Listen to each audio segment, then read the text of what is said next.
Hello दोस्तों, मैं हूं पूर्वा कोठारी और स्वागत है आप सभी का आपके अपने YouTube चैनल चैंपियंस एकेडमी पर। प्रीवियस ईयर क्वेश्चन की सीरीज चल रही है और ये इसका पार्ट 2 है। पार्ट 1 हम ऑलरेडी अपलोड कर चुके हैं। यदि आपने अभी तक नहीं देखा तो चैनल के डिस्क्रिप्शन बॉक्स में लिंक दे दी गई है, उसे जाकर वॉच कर लें। तो चलिए जीके की शानदार तैयारी को स्टार्ट करते हैं। वीडियो को पूरा अंत तक देखिए। मैं आपको पहले भी बता चुकी हूँ कि 20 से 30% क्वेश्चंस हर एग्जाम में रिपीट होते हैं, इसलिए आपको हर क्वेश्चन को बहुत अच्छे से पढ़ना है। तो चलिए वीडियो को स्टार्ट करते हैं। पहला क्वेश्चन है, भारतीय राज्यों में निम्नलिखित में से किसमें केसर की खेती की जाती है? आपके सामने 4 ऑप्शन है, जम्मू कश्मीर, उत्तर प्रदेश, असम, सिक्किम। हर क्वेश्चन का आंसर आपको मन में सोचते हुए चलना है और ये वीडियो के अंत में देखना है कि कितने क्वेश्चन आपके सही हुए थे, जिससे आपको अपनी तैयारी का आकलन हो सके। तो चलिए देख लेते हैं इसका सही आंसर। इसका जो सही आंसर है वो है जम्मू कश्मीर। जम्मू कश्मीर की केसर को हाल ही में जीआई टैग भी दिया गया है। जीआई टैग का पूरा नाम होता है जियोग्राफिकल इंडिकेशन, और जब कोई प्रोडक्ट किसी खास स्थान पर बहुत ज्यादा फेमस होता है तब जीआई टैग दिया जाता है। अगर मैं जम्मू कश्मीर के बारे में और फैक्ट की बात करूं तो 5 अगस्त 2019 को जम्मू कश्मीर से अनुच्छेद 370, जिसके द्वारा जम्मू कश्मीर को विशेष दर्जा दिया हुआ था, उसे समाप्त करके और इसे 2 केंद्र शासित प्रदेशों में बांट दिया गया है। एक है जम्मू और दूसरा है लद्दाख। ठीक है, ये आपको याद रखना है और ये डेट आईएमपी है, ये पूछी जा सकती है एग्जाम में, इसलिए इसे भी याद रखें। नेक्स्ट क्वेश्चन है, कंप्यूटर उपयोगकर्ता द्वारा निम्नलिखित में से किसे संशोधित नहीं किया जा सकता? आपके सामने 4 ऑप्शन है, ईपीरोम, रोम, पीरोम या उपरोक्त में से कोई नहीं। कंप्यूटर से 100% 2 से 3 क्वेश्चन एनटीपीसी के पेपर में बनेंगे, इसलिए कंप्यूटर को बिल्कुल भी नहीं छोड़ना। हम कोशिश करेंगे कि स्टैटिक जीके के पार्ट में आपको कंप्यूटर की सेपरेट वीडियोस भी अवेलेबल करवा पाएं। चलिए देख लेते हैं इसका सही आंसर। इसका जो सही आंसर है वो है रोम। अगर हम बात करें रोम के पूरे नाम की, क्योंकि ये एग्जाम में पूछा जाता है, तो आपको ध्यान रखना है कि रीड ओनली मेमोरी है। यहीं पर एक और नाम मैं आपको बता देती हूँ, रैम। रैम भी एक प्रकार की प्राइमरी मेमोरी होती है और इसका नाम कई बार एग्जाम में पूछा गया है, रैंडम एक्सेस मेमोरी। ठीक है, ये भी आपको याद रखना है। और ये जो होती है रोम, ये एक नॉन वोलेटाइल मेमोरी होती है, यानी कि इसमें रखा हुआ डाटा नष्ट नहीं होता। यदि आप कंप्यूटर पर वर्क कर रहे हैं और अचानक से लाइट चली जाए तब भी आपका डाटा इसमें संग्रहित रहेगा। नेक्स्ट क्वेश्चन है, निम्नलिखित मस्जिदों में से किसका निर्माण मुगल सम्राट शाहजहां द्वारा किया गया था? आपके सामने 4 ऑप्शन है, जामा मस्जिद दिल्ली, बादशाही मस्जिद लाहौर, काबुली बाग मस्जिद हरियाणा, किला कोहना मस्जिद दिल्ली। तो चलिए देख लेते हैं इसका सही आंसर। इसका जो सही आंसर है वो है जामा मस्जिद दिल्ली। दिल्ली की जो जामा मस्जिद है वो मुगल सम्राट शाहजहां ने बनवाई थी। वहीं पर अगर हम इस फैक्ट की बात करें कि बादशाही मस्जिद लाहौर, तो ये औरंगजेब के द्वारा बनवाई गई थी। ये भी आपको याद रखना है, ये पूछा जा सकता है। अगर शाहजहां द्वारा बनवाई गई और इमारतों की बात करें तो शाहजहां ने ताजमहल बनवाया था, जो कि आगरा में स्थित है और ये 7 आश्चर्यों में भी शामिल है। इसके अलावा जो दिल्ली का लाल किला है वो भी शाहजहां ने बनवाया। इसीलिए शाहजहां के युग को स्थापत्य कला का स्वर्ण युग कहा जाता है। ठीक है, ये आपसे पूछा जा सकता है। और ये किसके युग को कहा जाता है? ये शाहजहां के युग को कहा जाता है, क्योंकि इसने काफी सारी इमारतें बनवाई। नेक्स्ट क्वेश्चन है, नीलांजन सुदर्शन, जो कि एक विख्यात भारतीय अमेरिकी लेखक हैं, उन्हें किस लोकप्रिय नाम से जाना जाता है? आपके सामने 4 ऑप्शन है, संजयन, मेल, झुंपा लाहिड़ी, नंदन नार। तो चलिए देख लेते हैं इसका सही आंसर क्या है। इंपॉर्टेंट क्वेश्चन है। इसका जो सही आंसर है वो है झुंपा लाहिड़ी। ये काफी फेमस इतिहासकार हैं, आपने सभी ने इनका नाम सुना होगा और इनकी एक काफी प्रसिद्ध पुस्तक भी है जो है द नेमसेक। ठीक है, इसका नाम आपको नोट कर लेना है क्योंकि ये एग्जाम में कई बार पूछी गई है, आईएमपी है। और ये भी किसके द्वारा लिखी गई है? झुंपा लाहिड़ी के द्वारा लिखी गई है। नेक्स्ट क्वेश्चन है, पृथ्वी दिवस कब मनाया जाता है? आपके सामने 4 ऑप्शन है, 18 सितंबर, 25 अगस्त, 22 अप्रैल, 7 अप्रैल। तो चलिए देख लेते हैं इसका सही आंसर क्या है। इसका जो सही आंसर है वो है 22 अप्रैल। 22 अप्रैल को पृथ्वी दिवस मनाते हैं। वहीं एक ऑप्शन आपके सामने दिख रहा है 7 अप्रैल। 7 अप्रैल को हम विश्व स्वास्थ्य दिवस मनाते हैं, ये भी आपको याद रखना है।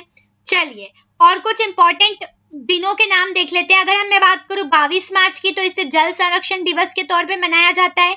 अगर हम 21 मार्च की बात करें तो विश्व वानिकी दिवस मनाया जाता है। और साथ ही में मैं बता दूं कि 5 जून को आपका जो है वो विश्व पर्यावरण दिवस मनाया जाता है, ये भी आपको याद रखना है।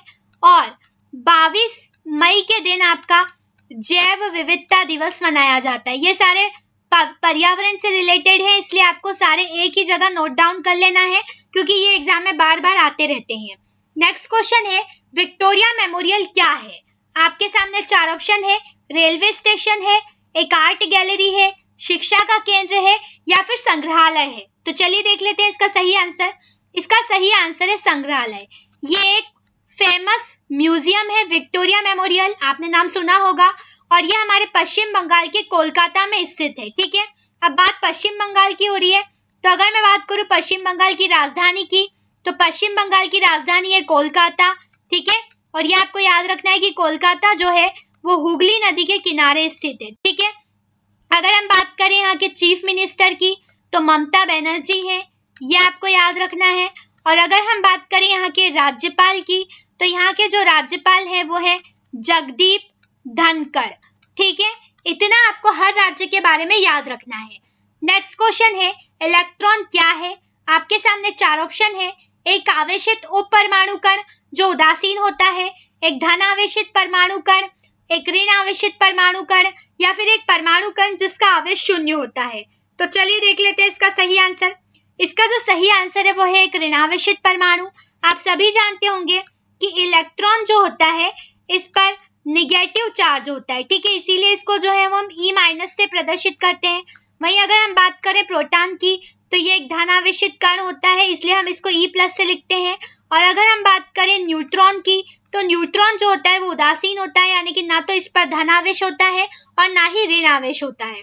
अगर मैं बात करूं परमाणु के नाभिक की, तो इसमें प्रोटॉन और न्यूट्रॉन पाए जाते हैं, जबकि इलेक्ट्रॉन जो होते हैं वो नाभिक के बाहर चारों ओर कक्षाओं में चक्कर लगाते हैं।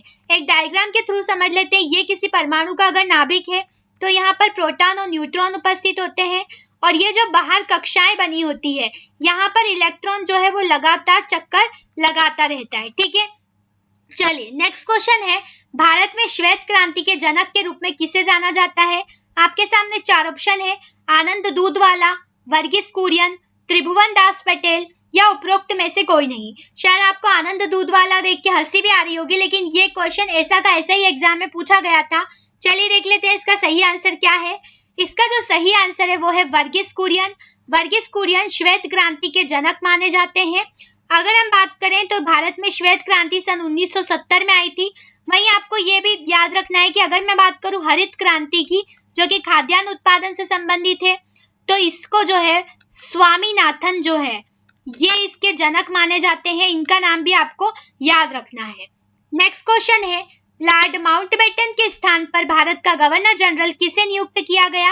आपके सामने 4 ऑप्शन है, पंडित जवाहरलाल नेहरू, सरदार वल्लभ भाई पटेल, डॉक्टर राजेंद्र प्रसाद, या फिर चक्रवर्ती राजगोपालाचारी। चलिए देख लेते हैं इसका सही आंसर। इसका जो सही आंसर है वो है चक्रवर्ती राजगोपालाचारी। लॉर्ड माउंटबेटन जो थे वो भारत की स्वतंत्रता के समय तक वायसराय थे, लेकिन उसके पश्चात स्वतंत्र भारत में चक्रवर्ती राजगोपालाचारी को भारत का गवर्नर जनरल बनाया गया। ये आपको याद रखना है। ठीक है, अगर हम बात करें लॉर्ड माउंटबेटन की, तो ये जो थे ये भारत के अंतिम वायसराय थे। ठीक है, ये आपको याद रखना है कि भारत के अंतिम वायसराय कौन थे? Lord Mountbatten. ठीक है, ये अक्सर एग्जाम में पूछा जाता है। नेक्स्ट क्वेश्चन है, तटीय मंदिर शोर टेम्पल कहाँ स्थित है?